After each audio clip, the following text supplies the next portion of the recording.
بسم اللہ الرحمن الرحیم۔ السلام علیکم، میں ہوں شجیع اللہ فراست۔ آپ دیکھ رہے ہیں نیشنل اور انٹرنیشنل نیوز پر مشتمل 4 ٹی وی کا خصوصی خبرنامہ دنیا بھر سے، یعنی خبریں آپ کی نظر سے۔ سب سے پہلے ہیڈ لائنز۔ بشار الاسد سعودی عرب کا دورہ کریں گے۔ شاہ سلمان نے دی عرب لیگ چوٹی کانفرنس میں شرکت کی دعوت۔ دمشق میں سفارت خانہ کھولنے کا اعلان۔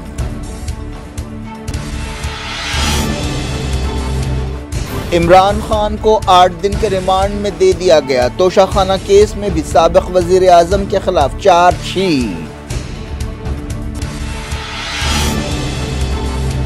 پاکستان بھر میں عمران خان کے حامیوں کی گڑبڑ، جھڑپوں میں 8 ہلاک۔ پنجاب اور خیبر پختونخوا میں فوج طلب کر لی گئی۔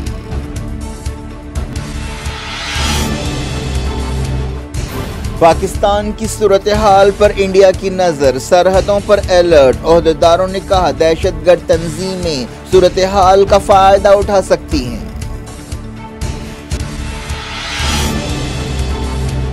غزہ پر اسرائیل کے تازہ حملے، مغربی کنارے میں دھاوے، 3 فلسطینی جاں بحق۔ فلسطینی مزاحمت کاروں نے راکٹ داغے۔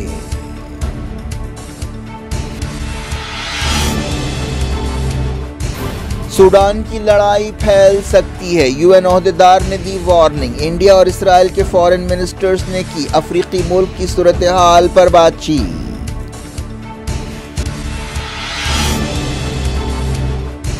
کرناٹک اسمبلی الیکشنز میں ووٹرز کا جوش و خروش۔ ووٹنگ کے بعد ایگزٹ پولز شروع، الگ الگ اندازے۔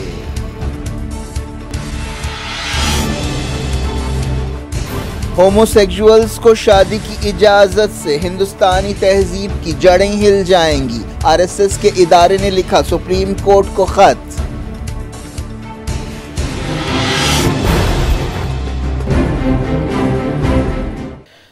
ہیڈ لائنز آپ نے دیکھی، اب خبروں کی تفصیل کی طرف آپ کو لیے چلتے ہیں۔ سعودی عرب کے شاہ سلمان نے سیریا کے صدر بشار الاسد کو جدہ میں عرب لیگ کی چوٹی کانفرنس میں حصہ لینے کے لیے دعوت دی ہے۔ سیرین میڈیا میں یہ بات کہی گئی۔ یہ کانفرنس اسی مہینے ہونے والی ہے۔